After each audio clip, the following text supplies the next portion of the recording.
Welcome to the Portland Culinary Podcast and Portland Culinary Radio. I'm Steven Shomler, your host. I am so excited about this episode. We are here in Central Point, Oregon, here in the Rogue Valley. Do I have that right? You do. We're here in the Rogue Valley. We're at Rogue Creamery. I absolutely love cheese. I love Rogue Creamery cheese, and today we get to hear the story. Joining me is my special co-host, the one and only Zac Shomler, founder of Strong Opinion Sports, my favorite sports podcast. How you doing, Zac? Hello. And here with the president and the man who makes... He began the making of the cheese magic here as it's known today at Rogue Creamery. We'll talk about, what existed and et cetera. But David Gremmels. Hello, David. Oh, thank you for having me. So great to host you here at Rogue Creamery and give you the tour. Yeah, we had an incredible... What was that grilled cheese sandwich we had? That was the most incredible thing. That was our classic grilled cheese sandwich named after our classic signature original Oregon Blue. Yeah. Oh, it was so good. Zac, have you ever had a grilled cheese sandwich like that? I think it's very likely the best grilled cheese I've ever had in my life. Really fantastic. Awesome. Thank you. I'll share that with the team. Loved it. Seriously. It. Yeah. Okay. Questions I ask everybody on the podcast. Where were you born? Long Beach, California. Long Beach, California. Okay. And where'd you go to high school? Tumwater High School. Tumwater. What was the mascot there? The Thunderbirds. The Thunderbirds, yes. And you probably learned, I lived in Olympia for 12 years, and you learned to not be a fan of the Olympia Bears. Right. Yeah. They were a tough team. So in all sports. Yeah, they were your crosstown rival, right? They were. Emotionally. Yeah, Mm-hmm. big time. I don't know if that's true as much anymore these days, but back in the day, I know that was very much a big deal. Yeah. And also Timberline was tough too. Yes, Timberline. Exactly. Yeah. I loved Olympia. It was a fun place to live. It's such a great place to grow up. I grew up in 4-H and it was just fantastic. Okay, and you grew up on a ranch. I did. What'd you say? Out on 38, Southeast 38 down Rich Road? Yeah, down Rich Road in Southeast Olympia. Yeah. Okay, and so what year did you move to the Rogue Valley? I moved here in 1999, but I've been here off and on throughout my childhood. This is the place where my family vacationed. So we used to fly fish, camp, and enjoy the theater in Ashland, Oregon. So it's always been like our second home. So I feel real comfortable here. And so, why did you move to the Rogue Valley in '99? I was working in Park City, Utah for Sundance, and I got a call to interview for Bear Creek Corporation. I didn't know what that was, but it was in Medford, Oregon, and that really excited me. So because I knew Medford, I knew the Rogue River, and I thought, well, this will be closer to home, closer to Olympia. So I did a little bit of research and discovered that Bear Creek Corporation was Harry and David, and that got me more excited. So took the job as VP of Product Design and Development and Ambassador of Brand. Nice. That's amazing. And Sundance, the film festival, correct? Is that... Well, they had a number of divisions. They have a resort, they have restaurants, awesome. And they have a catalog. And of course, the famous Sundance Festival. Yes. I was the creative director for the Sundance catalog. Unreal. Catalog. Really cool. Yeah. Really cool. But you did you already have... Now, you have a love. I see on there you support the Ashland Film Festival, right? Yeah. I've started out as a volunteer and a donor at its first year, and then have really grown that over the years. And now the Ashland Independent Film Festival has given us a award to give out each year. It's the Audience Choice Award for a full-length documentary. So did you love film before you went to Park City, Utah? Always loved indie film. So that was one of the attractions. It's so cool as you walk through your office. There are posters of independent films everywhere, all throughout the walls. Yes. Awesome. And they're all signed. So I'm really proud of that. I'm a huge film nerd. That's my thing. Good. Zac loves films. When his free time, which people that follow him on his Instagram stories like, what free time? But he writes scripts. I mean, I don't even why are you writing a movie I do write movie scripts because I'm a nerd. That's just what I do. Okay, so you went to work to Harry and David here in Rogue Valley, and as I understand the story, and tell me if I have this right, you got this crazy idea that to meet your neighbors more, you would open a restaurant. Right. While you're working full time at Harry and David. Indeed. Yeah, because you're out of your mind in a great way. Creatives are always crazy in the best way possible. And so as you start working on this restaurant, you discover you want cheese on the menu. And there is a creamery right here in Central Point. At the time, what was the full name of that creamery? The Rogue River Valley Creamery. The Rogue River Valley Creamery. Yeah. And so you can't... That's a big name. In fact, they took down the sign because it took up the whole roof line.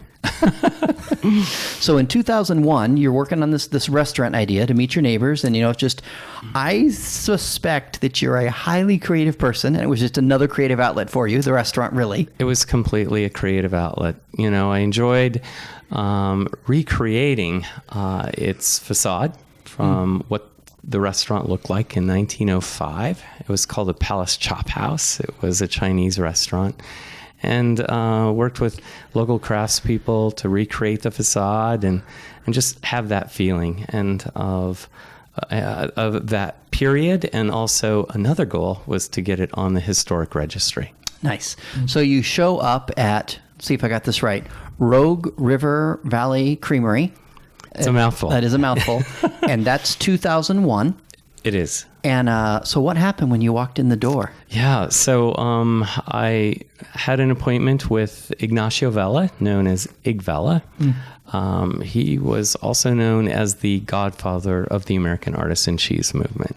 He gave me a tour of the Rogue Creamery, and it was an interesting tour because it was cluttered, just full of stuff from the 30s, 40s, and all the way into 2000. They just collected packaging and equipment and on and on. So, and I did a little research prior to arriving and discovered it was the creator of Oregon Blue, Oregon brand blue vein cheese. And I grew up with that cheese in my refrigerator in Olympia. My mother loved that cheese, so she used to get it from the local Safeway. And it was just one of those cherished morsels on our salads or on our burgers. And so I was pretty excited to meet the creator of this cheese and talk to him about the possibility of incorporating it into my restaurant concept. And so we toured, and he shared the history of Oregon Blue, and we'll talk a little bit about that when we're tasting some Oregon Blue. Yeah. And I'm excited about that. I'm looking at it right now. It's coming up to room temp. But at the conclusion of our tour, we went to the Cheesemaker Cottage. We sat down. We had an espresso, similar to the one we had today. And we were talking a little bit more, and I told Mr. Vela that I would be honored to have his cheese on my menu, and I would share his family story. And he looked at me, and he had another idea, which just came out of left field. He said, if you want my cheese, you're going to have to make it yourself. And then he reached into his pocket, and he threw down his keys on the table and said, it's an open book policy. Here are my keys. Take a look around. You have 3 weeks to decide. So he's going to give you the keys and let you run around his place checking it out, and you have 3 weeks to decide if you want to actually make cheese. Yes. And I had never made cheese before in my life. You're like, where do I start? My jaw hit the table. I just didn't know what to do, what to think. Yeah. And what a great proposal and opportunity that was just presented to me. And even cooler, this is the cheese you grew up with in your house. Yeah. That's what I can't get over that's so cool about this. Yeah, that and Tillamook. Those were the two cheeses in our Your fridge. childhood cheese. Right. So, but if I can go on to what Zac was saying. Yep. I just, I felt like an opportunity was presented to save this brand. Because this is a brand that I was connected with through my childhood, as Zac shared. And I felt a responsibility to seriously look at this opportunity. So I was a bit on the fence because I worked so hard to get this restaurant close to opening. Yeah. the menu was being created at this very moment, and then presented with the opportunity to acquire and then preserve this great brand that has such a powerful name, right? And brilliant cheese at the heart of it. Yeah. Such a history, such an iconic brand, iconic cheese that was known from Central Point, Oregon to New York City. That's amazing. Okay, and so you're going to go ahead and maybe do this, but going back in time a little bit, tell me, what year did Rogue River Valley Creamery first open? It was founded as a cooperative in 1933. And then the Vellas bought it with another family from Sonoma, the Viviani family. And they decided to change the name at that moment from the Rogue River Valley Creamery Cooperative to the Sonoma Cheese Company. So we still have that sign in shed number 10. Yeah, it's hard to believe, but I have photos of that sign on top of the roof of Rogue Creamery. So, and then in the 40s, the Vellas bought them out, bought the Vivianis out, and then placed the Rogue River Valley Creamery sign back on the facade, and then set out to create a blue cheese. It had been making Monterey Jack and cheddar cheese and butter prior to that time, and cottage cheese. So that was what they set out to do. They created the first Roquefort-style blue in the U.S., and they went to Roquefort to understand the recipe, the make facilities, the processes, and to bring the mold back to the U.S. And why did they want to make blue cheese? Did he just love it? He loved it, and he also had a business opportunity with a company called Borden. Borden contracted with them to build and create blue cheese for him. So the Borden Blue, we have the stamps, we have the labels, we have the boxes, believe me. Okay, in shed number 8. Okay, so going back to 2001, that 3-week window, you spent a lot of time investigating the company, looking at the books, checking out the business end. But to me, if I'm going to buy a cheese company, I want to make cheese. And as I understand it, this is a crazy thought, I know, but to make cheese, you need milk.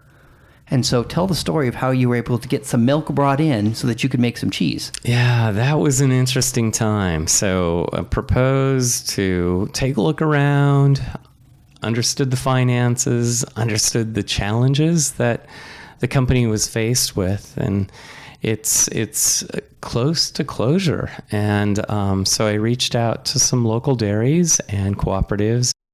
Nobody would sell me milk. Finally, I worked out a plan with Dairy Gold, and they pulled some milk from local dairies and brought it to our door, and they sold it to me for cash. And they wouldn't budge on it. They didn't want a check. They didn't want a cashier's check.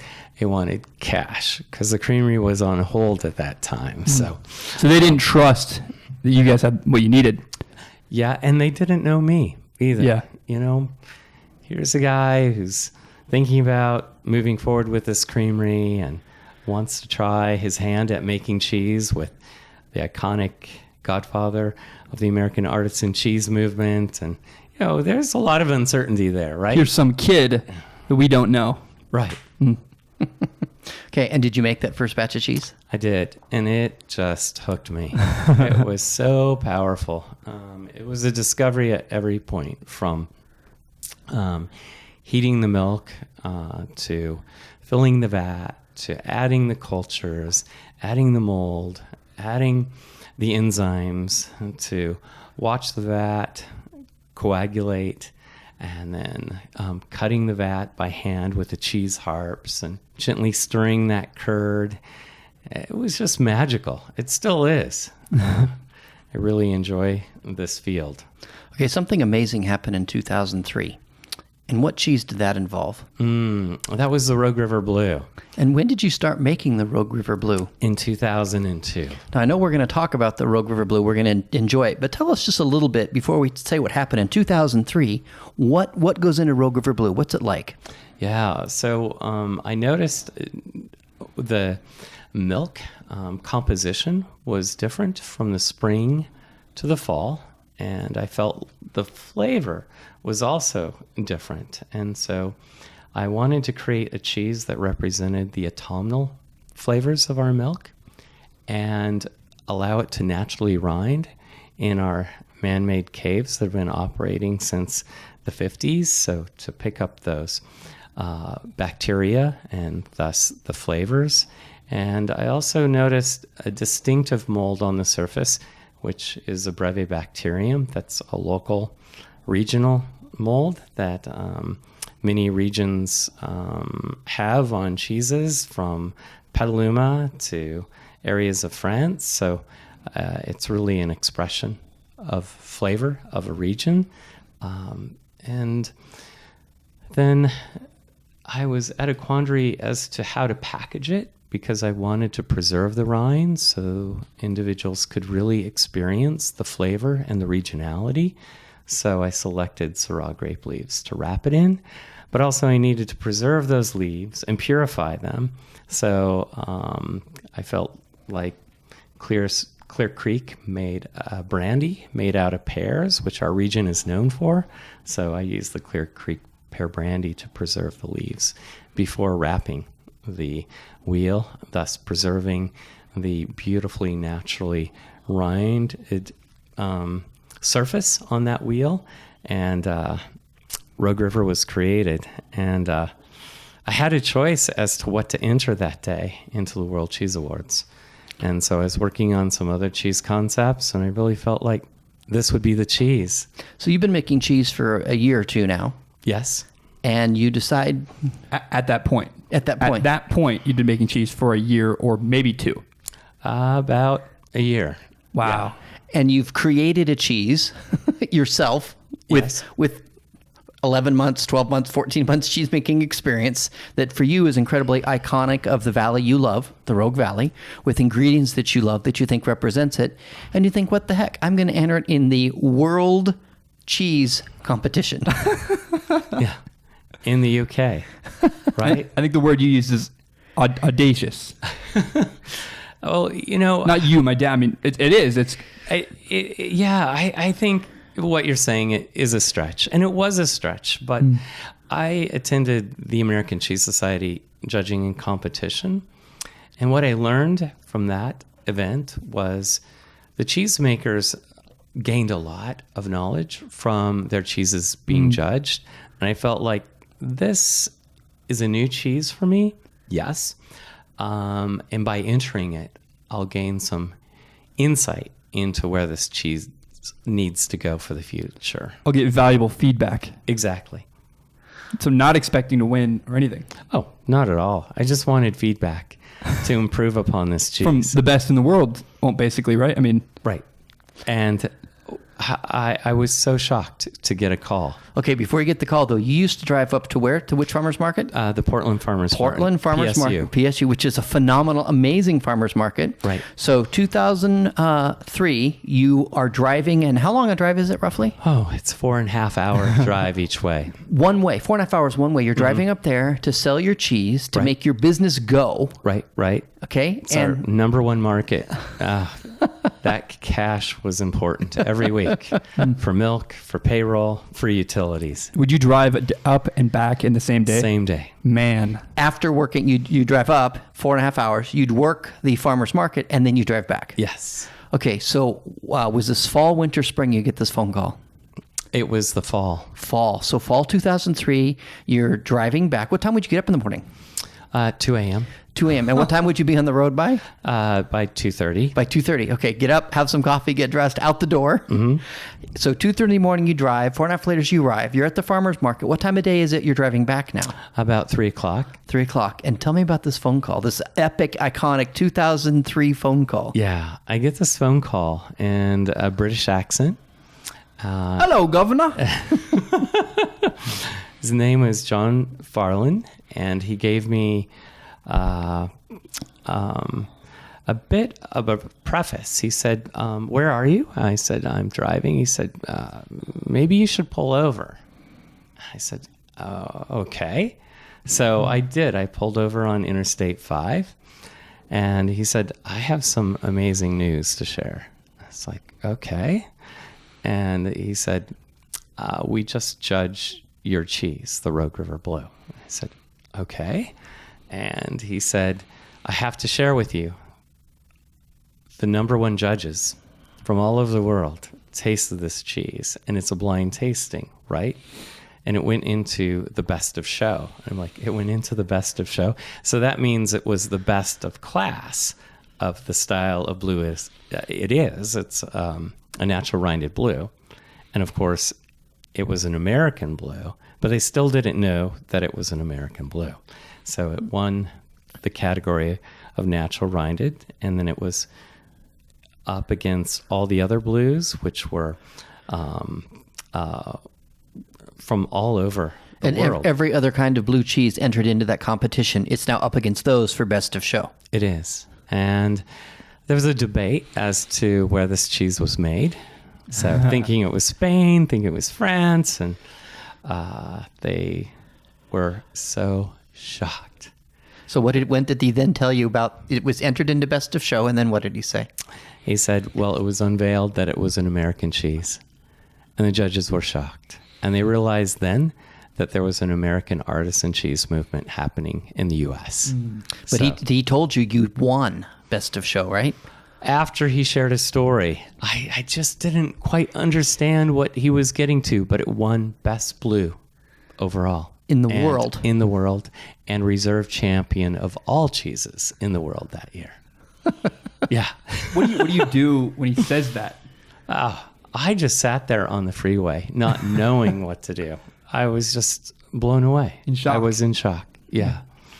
So I drove home, not exhausted from my day, just on this high from the news that John Farland had delivered from the World Cheese Awards, and really excited to share it with my business partner, my family, and friends.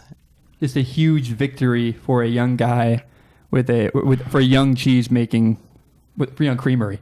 It really launched the future of the creamery, though it had a great future underneath it. Oh, yeah. Right? Yeah. It really launched it forward.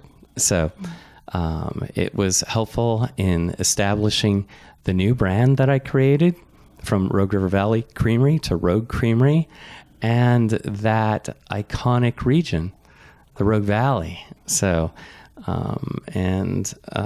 Rogue Blue was created. That is phenomenal. Okay, I absolutely love that story. Those are dreams do come true. I tell people that all the time, and if you just set out after it, amazing stuff will happen. But stuff doesn't happen unless you do it. And I think that's the point. I really second guessed myself a number of times before I actually put that cheese in the box. I was thinking, what am I going to do? This is just, I'm up against all these other great cheesemakers. This is, I had a lot of uncertainty, but then I just dropped the cheese in the box, put the ice packs in, drove it to UPS, shipped it, and voila. Really exciting. Yeah. And you pulled up. Suppose you're very, very glad that you pulled over to the side of the road. Oh yeah, I couldn't have driven and listened to that news. No. Mm-mm. Yeah, and you didn't. And you didn't cry. No, I was just elated. Because I teared up just listening to the story. It was so beautiful. Of course, I cried everything. He really does. He does. It was moving. I see that. It's. Okay, so Rogue River Valley Creamery, you knew you needed to change the name because people would call it different things. They'd call it the Creamery, the River Creamery, the Rogue Creamery, the Valley Creamery. Right? All those names, right? All those things. Okay, and so when did you change the name? Right out of the gates. Yeah. I couldn't say it. It was a mouthful. I mean, say it 3 times. RRVC. Yeah.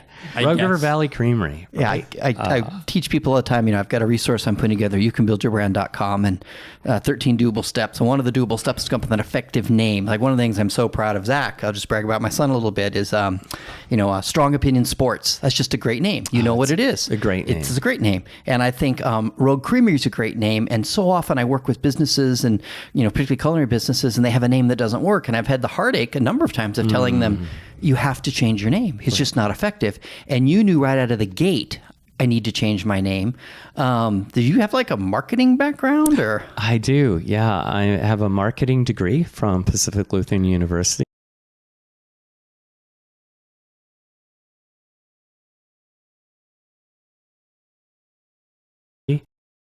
So what I love is that you're I really think that your path prepares you for your future. It certainly does. Yeah. And it's one thing to be a world champion cheesemaker, but you have to be able to effectively tell your story. And for you to be able to do that was to change the name of an iconic creamery.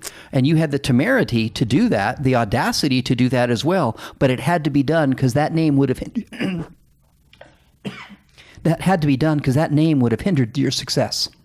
Indeed. If I couldn't say it, how do I put that responsibility on my customers? No. Yeah. And I wanted it to resonate with this region I love and have so many fond memories from my childhood here and today. So I just wanted it to resonate and represent not only a sense of place, but also a sense of experience and flavor. So Rogue had to be a part of the name, and also creamery. So I applaud that. I love it. Okay, now tell us about how the logo came about. I love the logo. Zac walked up and said, "Man, I love that logo." Yeah. So thank you for complimenting me on the logo, Zac. The logo actually was an idea. The creamery, the Rogue River Valley Creamery, had an industrial logo. It was just the Rogue River Valley Creamery. That's it. Yeah. And so that was on letterhead. That was on boxes. Nothing really special. And so I wanted it to, again, have that connection to the place. Yeah. And so I took a photograph of the iconic cow over the doorway. So this iconic cow was painted by a Central Point High graduate in probably the 50s.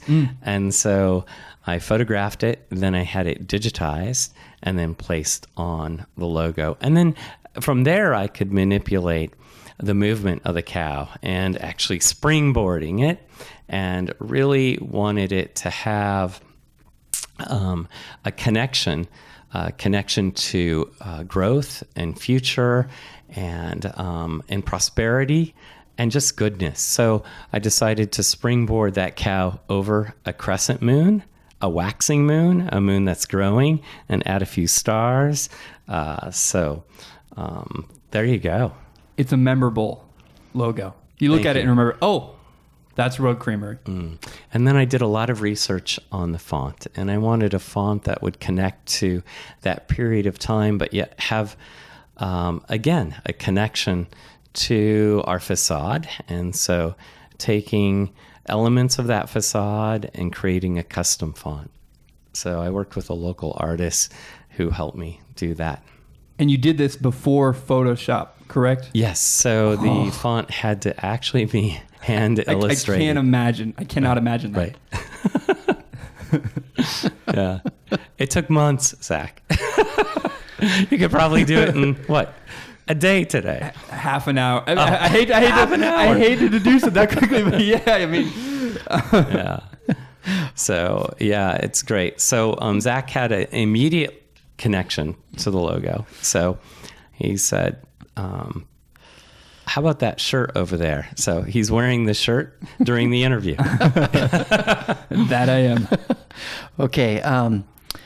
It's pretty amazing how you took an iconic brand that in one sense was world class because it was Oregon blue cheese. And like you said, your mom got it at the Safeway in Olympia, and it was in your refrigerator, made here 4.5 hours south of Olympia. Oh, no longer. That's 7 hours. 7 hours. Yeah. Right, that's just, It's in that sense to me, I have goosebumps. Literally, you can see them. It's a world-class brand.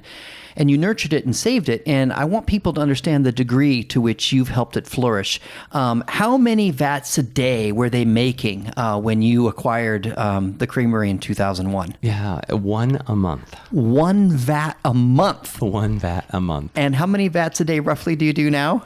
3 vats a day. So 3 times 30 is what, 90? For the record, I almost spit out my water when he said one a month. Okay, Zach, you're really good at math. So if you do 3 vats a day and there's 30 days in a month, there's what, 90? Correct. Hey.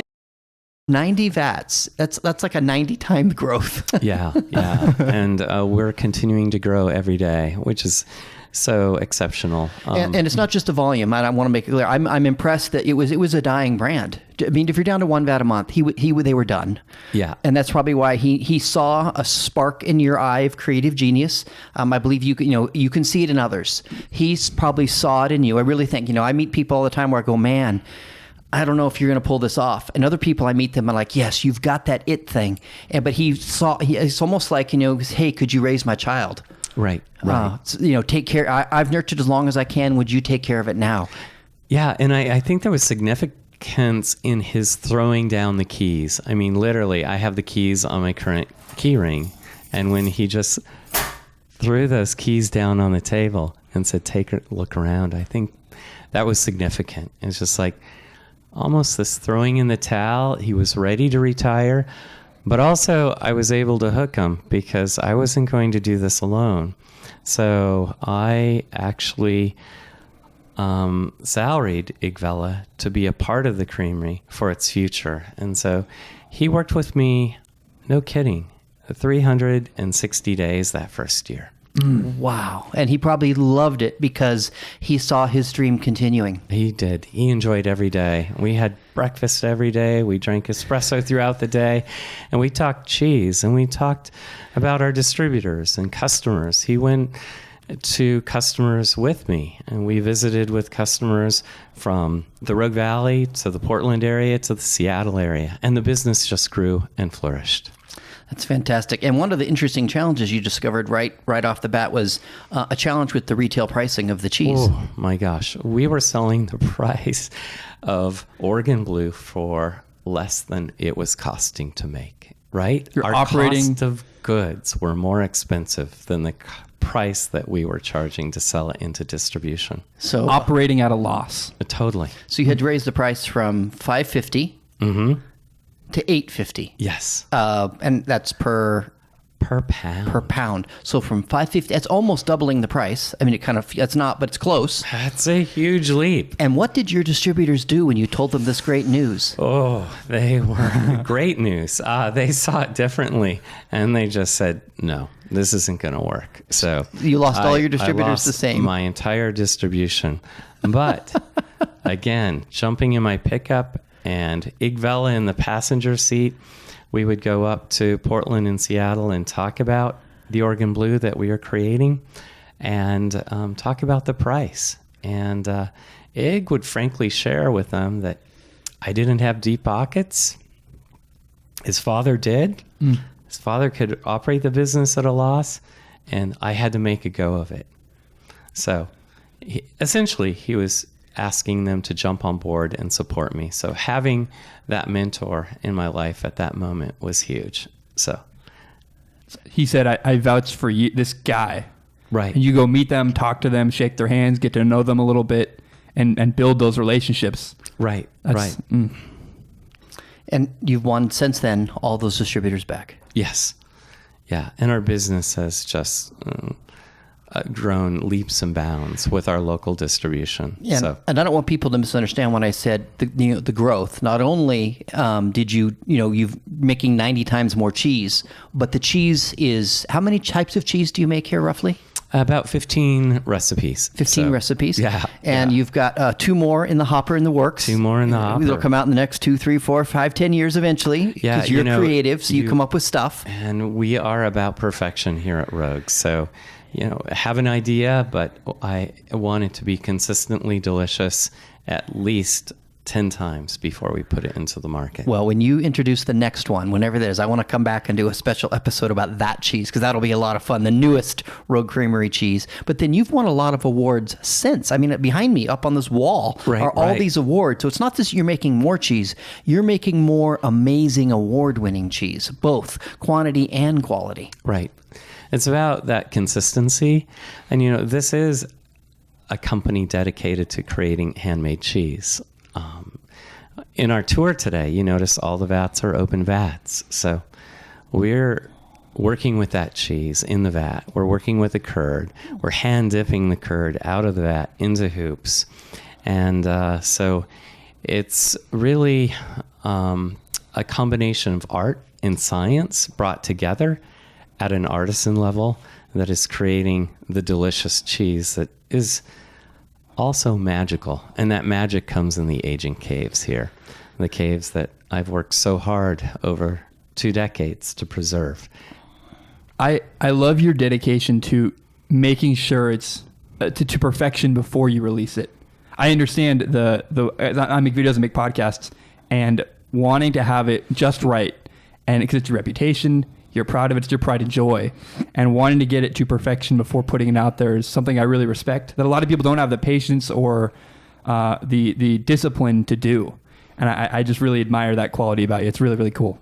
Thank you. And we take it a step further, Zach, and the team here at Rogue, we taste a wheel from every lot we create. So we have our benchmark, and our benchmark is high. So that wheel needs to match that benchmark before it leaves our factory to go into distribution. And the attention to detail shows. It's really cool.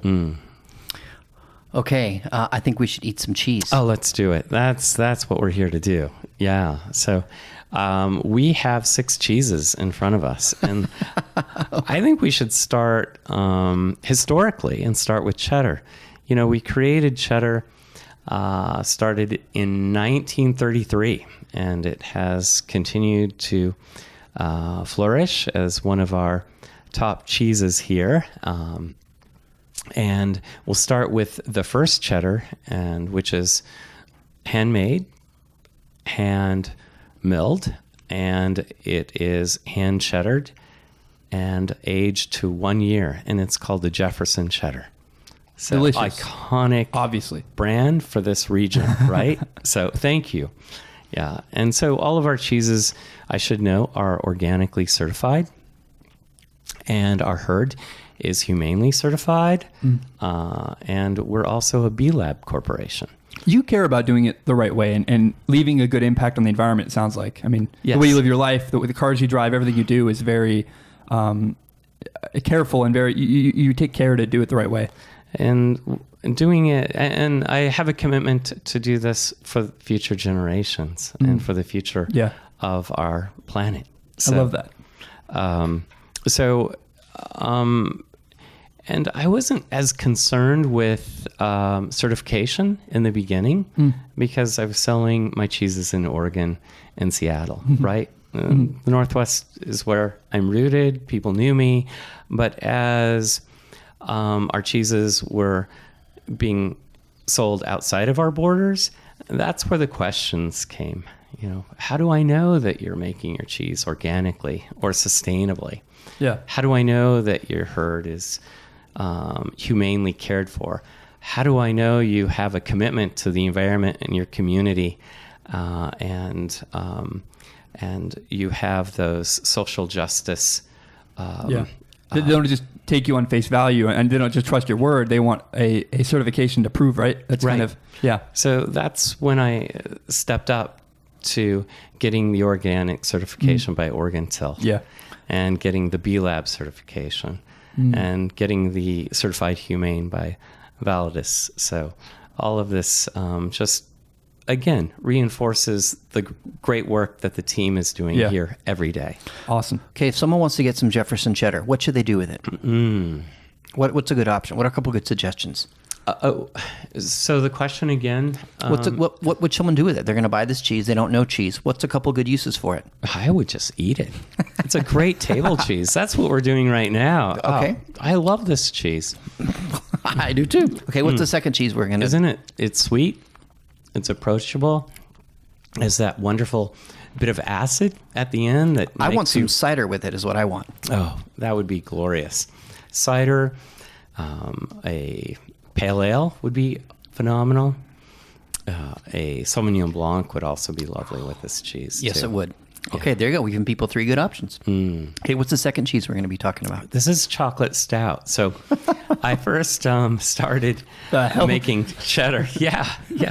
I know. I started making cheddar in the purest form, as you noted. Jefferson cheddar is a white cheddar. So I took the annatto out of it. Annatto is that yellow coloring that goes into. It's a natural coloring from the annatto seed. So I just wanted that. I took that less is more approach and created a white cheddar that was organically certified. And then I was put to the challenge of creating a beer cheddar. And so one of our retailers out of New York City, Murray's, they just said, be great if we could find a simple beer cheddar out there. It was just simply beer and cheddar combined. So I set out to create the perfect beer cheddar. And I worked with Rogue. I worked with Jack Joyce and Sebi Bueller from Rogue on this recipe. And John Mayer is the beer master creating the beer for this cheese. So Yeah, he's just getting ready to retire. How's that? I know. I'm going to be up there. That's going to be phenomenal. Yeah. Are you going to attend? Yep. Oh, phenomenal. Well, for those that don't know, there's Rogue Brewing Co. and your Rogue Creamery, both separate entities that have a friendship, though. Yeah. Oh, we are definitely comrades in Awesome. fine food and fine libations. Yeah. I enjoy what they do. They enjoy what we do. And we developed our first formal partnership with the chocolate stout. It tastes cheddar. I don't know how to say. I don't want to say it has a alcohol, a beer flavor, because that doesn't sound right with cheese, but it does, and it works really, really well. It's fantastic. And Zach, I think what you're getting out of that flavor is you're getting that malt note, right? Precisely. And you're getting that hint of cocoa that's coming through from the chocolate stout as well. And it's a well-rounded finish. It's sweet. It tapers down the acid that you get in a normal aged cheddar, so it is slightly younger. But again, this is a cheddar that really works well with a cider, Steven. Yep. And it works well with, of course, a chocolate stout. Yes. And it'll work really well with some bold reds, I find, as well. So Yeah, like a good cab. yeah, this is the most wine-friendly cheese I create. It'll go with almost anything you put in front of it. So a Riesling, a Riesling Marsanne, a Cab, as you mentioned, a Pinot Noir. It's a beautiful cheese to add to a cheese plate, a cheese board, or just eat looking over a view of the valley and enjoying any fine bottle of red wine made in Oregon. That's right, made in Oregon. I like that. What's this third cheese? So we're going to jump to blue, right? So we're going to go to our classic signature Oregon blue. And this cheese was created in the early 50s by Gaetano Vella, who wanted to create a French-style blue. That's Ignacio's father, right? It is, yeah. So he sold you the creamery that his dad created the iconic cheese for. Right. It's like third generation in my head. It went from Ignacio's dad, Gaetano, to Ignacio, to you. To the new generation. I'm sorry, that just is beautiful to me. Yeah. So, and Gaetano did it right in creating this cheese. He actually went to the source. He went to Roquefort to learn Roquefort cheese making. And he brought back the plans to build the first Roquefort-style make facility in the U.S. He brought back the Penicilli Roquefort from a factory that he learned this recipe from. And he recreated this whole recipe and process in the U.S. in Central Point, Oregon. And so he created Oregon brand Blue Vein cheese. And that was another rebrand that I did. I wanted to point out, again, let me say, Oregon brand Blue Vein cheese. Right? Another mouthful, like Rogue River Valley Creamery. So I knew we had to condense it. So it is now Oregon Blue, Oregon brand Blue. Yeah. Oregon Blue. Yeah, Simple, Oregon Blue. Oregon, that's fantastic. And really brilliant tasting cheese. Isn't it? You get the savory note in it as well. Mm-hmm. So it's sweet, it's fruity, it's also savory. And that's an iconic note that you get in all of our blue cheeses. And it's approachable. It's not over the top in spice. You stole the words right out of my mouth, because I meet people like, oh, I don't like blue cheese because maybe it's too rough. And it's like people that say they don't like IPAs. That's not true. You may not like a bitter IPA, but there's plenty of IPAs that aren't bitter that you can get hop flavor and aroma. And there's so many different hops now. You can get a citrusy IPA that's not bitter, or a piney IPA that's not bitter. We won't even get into milkshake IPAs, whereas this is a very approachable blue cheese. Someone doesn't like blue cheese, they need to start with this. This is the gateway blue cheese that leads them into all the other blue cheeses. Oh, it does. I'm the guy you're describing. I don't like blue cheese. No, traditionally, I avoid it. And this is like baby's first blue cheese. It's fantastic, and I'm actually enjoying it, which is a new thing for me, which is really, really cool. Oh, that's great to hear, Zach. I have another cheese for you, too, and I think we're just going to leap right to it. We're going to go right to the Smoky Blue. And which number is this? So this will be the last one on the plate, number 6. Okay. Yeah, and the reason I'm going to take us there is, Zach, you led me into this discussion. I created this for my friends like you who didn't like blue cheese. And I now own this blue cheese factory. And my friends were saying, well, I don't like blue cheese. I'm not going to try the blue cheese. Well, please try it. But I worked hard to create a blue cheese for them. And it's the smoked blue. Smoke, right? It masks spice. So adding the smoke, it softens the spice. And it really extends that savory note and brings out almost like a cured bacon flavor. It's also texture-wise is so. What was the one we just had a minute ago? The classic signature Oregon Blue. Oregon Blue. Oregon Blue is more creamy. The cheddar is not creamy at all. I don't want to put it that way, but it's harder like to grab it and squish it. Right. It's a semi-hard cheese. Yes. And this is a semi-soft cheese. In between both of them. So that's a good point. So the cheddars are all semi-hard, so they're pressed. The whey is pressed out of them overnight. And the blues are actually semi-soft, so we don't press them. We just allow the curd to knit and create the wheel. And so the wheel is formed through the night as we flip the hoops. And this one, what's the name of it? This one is Smoky Blue. And it has a bacon taste. Doesn't it? It does. Yeah. So this is a vegetarian's dream, right? So it's vegetarian enzymes that we set it with, right? And so it does have that note of savoriness that reminds us of cured bacon. If you miss bacon... Oh, this is the cheese. So add this to a veggie burger, and wow. Yeah. Zach's brother, my youngest, is a vegan. I often eat vegan at home because my sweetheart, she's an incredible. We just eat just for healthier reasons. So I have great respect for that. But I have to tell you, I just want this cheese on a burger. Yeah. I just want this cheese on a burger. Oh, it's so phenomenal. And we've worked with a local burger maker, Burgerville. And we run a special every fall on this burger. It's one of their most popular burgers. So I love the Smoky Blue. And the other favorite is the SBLT that I create at home for vegetarians, Smoky Blue lettuce and tomato. It's outstanding. I can imagine. So the next cheese, we're going to go back to 4 on our list. That's going to be the Caveman Blue. And so this is our naturally rinded blue. And you'll see the rind on that. Look at the edge of that one. Yeah. Delicious. Isn't that beautiful? Yeah.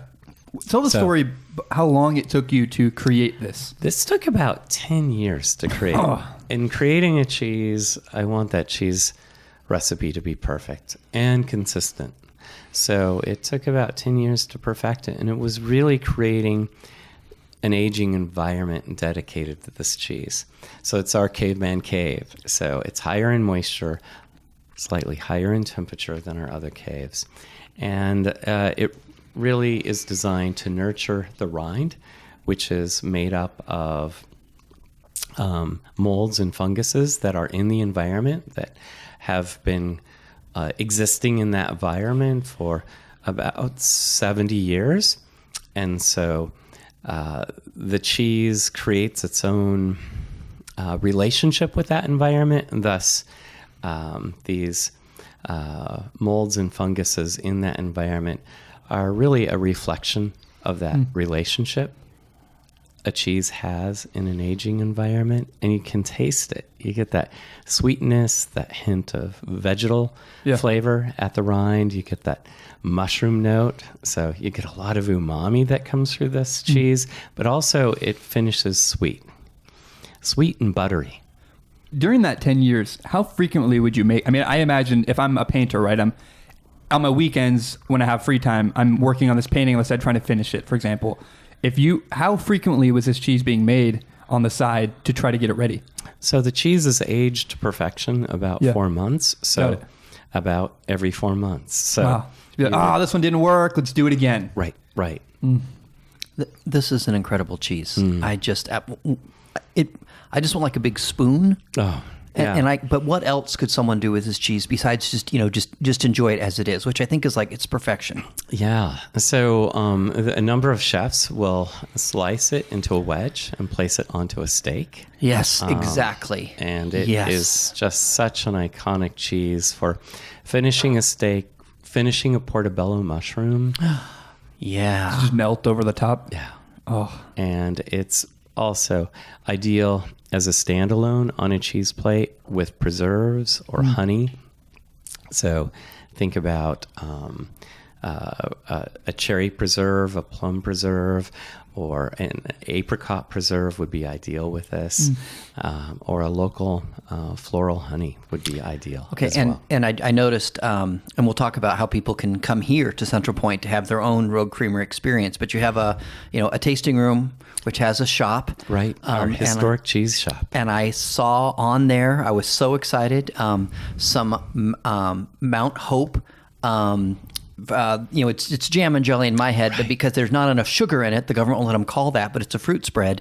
And Marion Berry would be just incredible with this. Oh, and this is Marion Berry season, so this would be a perfect time to put that out onto your cheese plate and really reflect the seasonality of your cheese plate and combine it with this glorious cheese. Yeah, it made me so happy. A baguette. Made me so happy to see that you have their stuff, because they're just a small farm in Molalla, Oregon. And I've actually crazily done 3 podcasts with them, one a couple of years ago and then 2 recently.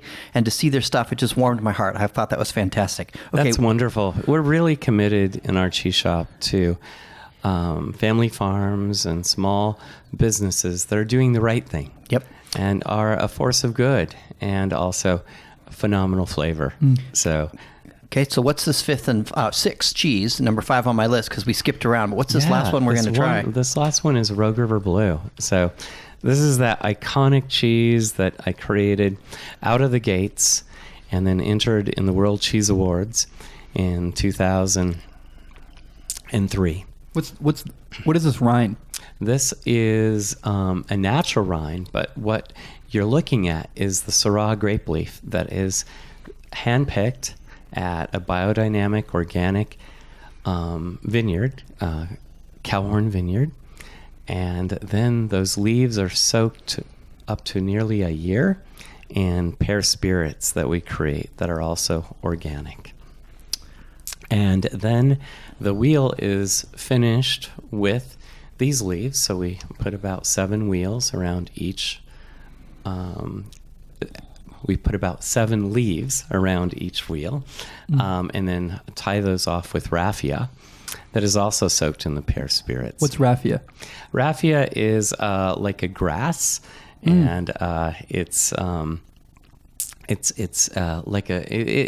comes almost like a thread-like, so that you can actually tie the leaves onto the wheel and help the leaves adhere to it. So in tasting this cheese, you get those pear spirits coming through towards the center of the wheel, And then as you progress up into this wheel, you'll get notes of milk chocolate and vanilla, and you'll get hazelnut and Himalayan blackberry.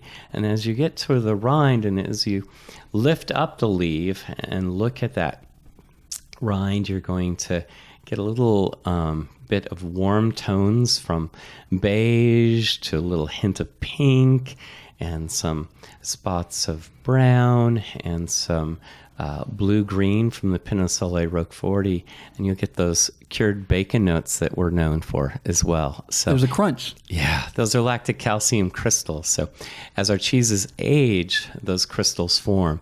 I like to refer to them as rock candy. They're really delicious. They're playful. And you know a cheese has been well aged when you're getting those lactic calcium crystals. So I don't know what is... And remember to eat the leaves on this cheese. Okay, that's Yeah. right. So I don't know if this is unconventional or not, but you know what I want with this cheese? I want a really good gin martini. Ooh. With that's- lots of juniper flavor. To me, Yeah. it's strong enough to stand up to that. Both flavors is like just, my taste buds will get a punch in the mouth and a punch in the mouth and a punch in the mouth. It just sounds amazing to me. Oh, that's something I look forward to trying. So I like to say that you compare this with 7 libations at one time. Just line it up. A Sauvignon Blanc, a Riesling, a Pinot, a Ventures blend, a Cab, a Syrah, and you can just, each segment of this cheese attracts a different varietal or a blending of varietals. It's really amazing. And then for your beers, going with those more rounded stouts or porters really works well with this cheese. Oh, wow, An yeah. imperial stout is quite phenomenal. Yeah, this in the winter, I love, Holiday Ale Fest is one of my favorite beer festivals because I like that, 12% bourbon barrel aged, but a fantastic imperial stout on a cold winter day with this cheese. Oh, I'm in seventh heaven right there. And Stephen, you mentioned ciders. This is amazing with a dry cider and also a sweet cider and also a dessert wine. There was Yeah. a word I heard that I want to know how to use properly. Mm-hmm. I can deduce what I think it is. What does the word libations mean? Is that just alcohol? That is alcohol. Cool. Yeah. All those combinations that we've Yeah. discussed. Yeah. So are you, I keep thinking your whole enterprise reminds me of, I don't know if you ever heard of Hillcrest Winery. Dyson Damara. He owns it, and it's the birthplace of Oregon Pinot Noir. And he bought it from Richard Sommer, who some people say is the father of Oregon cheese. But there's a historical marker by the legislature. It's the first place that Oregon Pinot Noir was made. Just up the road here in Roseburg. And he didn't change anything. He kept the name the same because he wanted to honor that history when Dyson bought that vineyard from Richard. Right. In the same way that you're continuing that legacy. And you can't legally make port and call it port in the United States. Right. So he makes trope. And somehow he got away with putting that on the label. Oh, that's hilarious. And his trope, his port would be Right, fantastic right. with this cheese. Oh, I can't wait to try that. Okay, so I'll put the address on the article that accompanies this, but people can come right here to Central Point. You have a tasting room. Yeah, exit 35 off Interstate 5. And they can come. We had some incredible root beer, which I love. You can buy all kinds of cheese to take home with you. You've got other things like the Mount Hope fruit spreads that are incredible. Right. And you can then, while you're here, you have to bring an appetite because you can have a grilled cheese sandwich right here while you enjoy the cheese you're taking home with you. Absolutely. And we have a gluten-free version, and we're also serving a tomato bisque with Orgonzola, and we'll also create a cheese plate for you to enjoy in front of the creamery. It's also beautiful, and there's no traffic. Oh, wait. Let's reel that back. Huh? It's Highway 99. Fair enough. I mean, yes. Yeah. I lived in LA, man. It's like, Okay. I can breathe here. Right. Amazing. Yeah. So, though, we got a great gift from the city of Central Point and Oregon Department of Transportation in creating a very comfortable zone for putting our tables and chairs out Awesome. so people can really enjoy the historical environment of the creamery in a plaza setting right in front of it, and also watch the traffic that's lightly passing by. And It's beautiful. It's a nice boulevard effect. So, Well, David, it's been a delight to have you on the podcast, and thank you so much for nurturing and really helping an iconic Oregon culinary brand, flourish. And you've just done a great steward of this institution and added so many amazing things. I'm grateful as a cheese lover and someone who loves Oregon, the glory that is the Oregon, the bounty, the embarrassment of riches we have here in Oregon. If you had a crown, this would be one of the big gems on the crown, Rogue Creamery, and you've had a lot to do with that, and just the way you've kept everything going for Gaetano and Ignacio and their family, and nurturing that. I just celebrate that. Thank you so much. well, thank you. It's really been an honor to have you. It's been great fun. It's been an honor to meet you. You did a lot of impressive things, and it's cool to meet you.